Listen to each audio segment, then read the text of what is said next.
Ever found yourself in a tight spot, weighing tricky options, wondering, should I push forward, turn back, or maybe just stay put? And what if the danger, the potential danger, seemed like it was waiting for you no matter which way you turned? Yeah, that feeling of being cornered. Exactly, that feeling. Well, today we're taking a deep dive into a story from an ancient text that captures precisely that dilemma. And it uses it to reveal, well, a really profound lesson about navigating life itself. It's a fascinating one. Our source today is the Dhammapadayita, specifically a section called Mahādhanavāṇijavatthu. Which translates basically as the story of the wealthy merchant. Right. We've got excerpts here that tell this specific tale, and it was used as a teaching, within that Buddhist tradition. A very practical teaching, as we'll see. So our mission for this deep dive is to really unpack this story, layer by layer, meet the characters, understand the choices they're facing, and then get to grips with the powerful insight it offers us about spotting danger and, well, finding real safety. Sounds good. Okay, so let's set the scene. Who's our main character here? Well, the text introduces us to this very wealthy merchant, the Mahādhanavāṇijavatthu. And right away, it emphasizes, the scale of his business. Okay. He's getting ready for a major trading journey, and he loads up, get this, 500 carts with goods. 500. Wow, that's huge. It's an enormous venture, yeah. Not just a small trip. And he wasn't traveling light in terms of companions either, was he? No, not at all. The source says he had quite an entourage, not just his crew, drivers and assistants, Right. but 500 monks were actually traveling with him. They were relying on his generosity, his support for food and things along the way. Okay, so that definitely raises the stakes. It really does, doesn't it? It's not just his money on the line, it's the well-being, the actual sustenance of all these monks, too. Now, where there's that much wealth being transported, well, danger often follows. Indeed. The source tells us that 500 thieves got wind of this merchant's plan. 500 thieves as well. Quite symmetrical. It is, isn't it? They knew he was rich, and the text says they were actively seeking an opening to rob him. So they were planning, waiting for their chance. Exactly. The threat was organized, and it was real. So the merchant eventually sets off. Yeah. His huge convoy, 500 carts, the 500 monks. And as soon as the thieves hear he's actually left. They make their move. They do. They go ahead and position themselves strategically inside the forest or jungle that he'd have to pass through. They set up an ambush. Okay, classic ambush scenario. But the merchant doesn't just blunder in. No, interestingly, he pauses. The source notes he stops for maybe 2 or 3 days at a village right there at the edge of the forest. Why does he stop? Well, it says he uses the time to organize his carts, maybe finalize preparations, and crucially, he continues providing food for the monks during this stop. Okay. That pause, though. That sounds It's absolutely critical. This delay turns out to be key to how things unfold. right. Because the thieves, they're waiting in the forest. And they start getting impatient. They're all set up, but their target isn't showing up. So what do? Just wait. No, they send one of their own men, a scout, back towards the village. His job is to find out exactly when the merchant plans to actually enter the forest. Okay, so the scout goes back. Yeah, he goes to the village, and maybe he knows someone there because he finds a friend and asks him straight up, when's the merchant leaving? And the friend knows. Seems so. He says, in 2 or 3 days. But then, wisely, he asks, why do you want to know? Good question. Does the scout try to be sneaky? This is where it gets really interesting. No, he doesn't. For whatever reason, the scout is incredibly blunt. He just tells his friend the truth. He says, well, we are 500 thieves waiting in the forest for him. Wow. He just admits it. Just like that. Which, you can imagine, puts the friend in a terrible spot. Oh, absolutely. A real moral dilemma. Warn his friend the thief, or warn the merchant. What should he do? The text actually tells us his thought process. Oh. What does he think? He thinks, basically, what good are these thieves to me, really? But this merchant, 500 monks depend on him for their survival. So he weighs the consequences. Yes. And he decides his loyalty, or maybe just the greater good, lies with protecting the monks and the merchant. He chooses to warn the merchant. Okay, so he goes to the merchant. Yes. Asks again, maybe double checks, when are you leaving? The merchant says, on the 3rd day. And then the friend drops the bombshell. Exactly. He says, please, listen, I've heard 500 thieves are waiting in the forest for you. Don't go that way yet. How does the merchant react? Does he believe him? Well, he naturally asks, how do you know this? Seems reasonable. Sure. And the friend explains, my friend, who is one of them, told me. Okay, so the information seems pretty solid. Confirmed intelligence of a direct threat right on his planned route. So what's the merchant's immediate reaction? What's the logical thing to do? His reaction is perfectly logical. He thinks, okay, if that's the situation, there's absolutely no point going forward this way. The danger's too high. I'll just turn back. I'll go home. Avoid the known threat. Seems sensible. Very sensible. But is that the end of it? Not quite. Because while the merchant is deciding this and delaying things further, the thief scout goes back to his gang. Ah, right. The scout reports back. And tells them, hey, the merchant found out about us. He's planning to turn around and go home instead. Okay, so the thieves know he knows. Yeah. What do they do now? Pack up? No, they adapt. They anticipate his move. They figure, okay, if he's going home, he'll probably take this other road back. So They move. They leave their first ambush spot in the forest and relocate to that other road, the one they think he'll use to return home. And they set up a new ambush there. Oh, wow.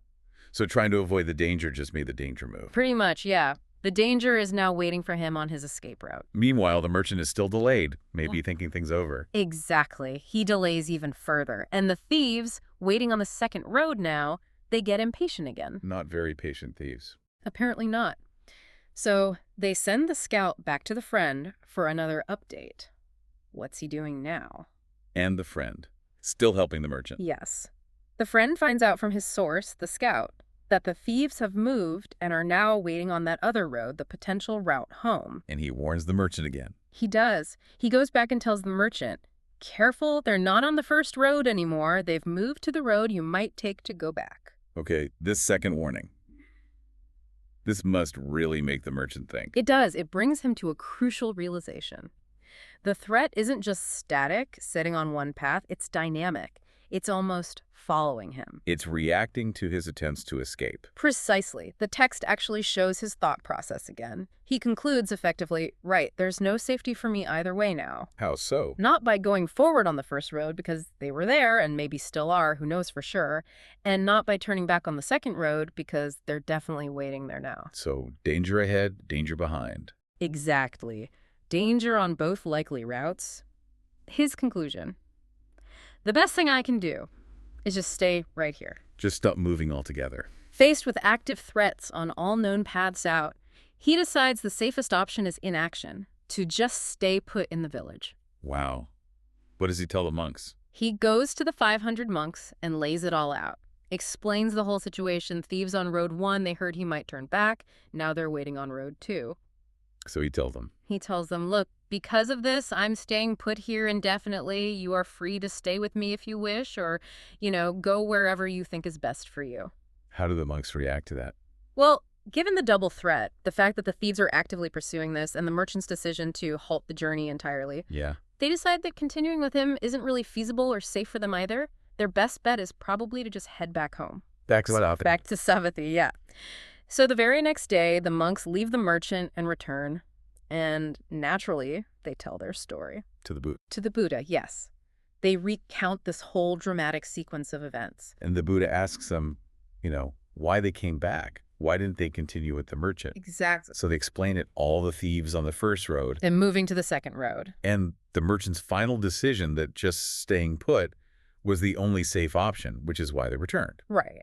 And now is where the story shifts. This isn't just an interesting travelogue anymore. Okay. The Buddha takes this very specific, complex, real-world scenario, and he uses it as a powerful analogy, a teaching moment about navigating the spiritual life. Okay. So he connects this story, the thieves, the roads, the danger, to something deeper. How does he do that? He draws a direct parallel. He starts by saying to the monks, monks, look at the wealthy merchant. He avoids the road. Why? Because of the thieves. But it's dangerous. Exactly, because of the presence of thieves. And then he has another example. Just as a person who wants to live, avoids strong poison. Okay, so avoiding thieves, avoiding poison, these are obvious logical actions to protect yourself, to preserve your life and well-being. Basic common sense, right? Avoid known deadly dangers. Sure. So how does that relate to, say, the life of a monk? Or really anyone trying to live a good, ethical life. He makes the connection explicit. He explains that a monk, understanding that the three realms of The existence, different states or planes of being we can be born into, often seen as involving suffering. precisely, understanding that these realms are themselves like a dangerous road, a road beset by robbers. Then that monk should therefore diligently avoid evil. The word used is papa. That's the core of it. The dangerous road isn't just a physical track through a forest. In the analogy, it's the entire cycle of existence, the realms we inhabit. And the robbers. They aren't just guys after gold. No. If the realms themselves are the dangerous territory, what are the threats that ambush us within that territory? Based on the broader teachings, you'd think. Mm. Maybe the defilements. Things like greed, hatred, delusion. Exactly right. Those are the robbers in this analogy. They rob us of our peace, our clarity, our chance for liberation. Just like the thieves wanted to rob the merchant's wealth. Precisely. These mental defilements, they lie in wait within the territory of our own minds and experiences, ready to rob us of virtue, happiness, and progress on the path. So the Buddha then, I believe, summarizes this in a verse. He does, a very potent verse. It essentially says, just as a wealthy merchant with few companions avoids a dangerous path. Like our merchant avoiding the thieves. And just as someone who wants to live avoids poison. The second example. So a wise monk should avoid even small evils. Even small evils, not just the big, obvious dangers. Right. And the commentary text that explains this clarifies that fearful path in the verse means literally full of things to be feared, specifically because it's beset by thieves. Okay. And it hammers the point home again. Just as the merchant avoids that dangerous path, just as someone wanting life avoids strong poison, a wise person, a wise monk, should avoid even slight evils, even the little things. Because even slight evils are like poison, or like encountering those robbers on the path. Exactly. They still cause harm, they still obstruct the way, even if they seem minor at first. So this whole dramatic story, merchant, treasure, clever thieves on multiple roads, it really transforms, doesn't it? Completely. It becomes a parable about recognizing danger in a much broader sense. Not just external threats, but the internal robbers, the dangerous territory of our own unwholesome states. And about making conscious choices to avoid that harm, not just physical or financial harm, but moral, spiritual harm. It's quite powerful. And the outcome described in the text, that really underlines the impact of this teaching, doesn't it? It really does. The source states that right after hearing this discourse, those monks who had returned, they attained arahantship. Full enlightenment, liberation. Wow. It shows the profound effect of understanding this analogy. And it wasn't only for those specific monks either, right? No, the text also mentions the sermon was beneficial for the large crowd that had gathered there too. It just shows how taking a relatable, everyday kind of problem, being trapped between dangers, can illuminate these really deep truths. Absolutely. Truths about finding real safety, real well-being, avoiding that dangerous path of negative actions, negative states of mind. It's just as vital as avoiding a literal ambush or a cup of poison. That story of the wealthy merchant. It's such a vivid image. It really sticks with you. It makes you think that sometimes, real safety isn't about frantically searching for a different road to escape some obvious threat. Right. Sometimes it's about recognizing the danger inherent in the territory itself, whether that's a literal road with actual robbers, or the landscape of our own actions, our desires, our own mind. And the parable really pushes us to apply that same vigilance, doesn't it? The caution we'd naturally use to avoid physical thieves or literal poison. Yeah. We should apply that same level of care to our inner lives, to avoid the things that can rob us of our peace or act like poison to our well-being, no matter how small or insignificant they might seem at first glance. So maybe next time you find yourself facing a decision, navigating some challenge, or even just reflecting on your day, it's worth considering the paths available. What territory are you actually moving through? And what robbers or poison might be lurking there? Even the subtle ones, the ones that aren't immediately obvious, waiting to maybe rob you of your peace or lead you down a path you don't want to be on. If else you ask, what does it truly mean to be safe? A very powerful question to reflect on.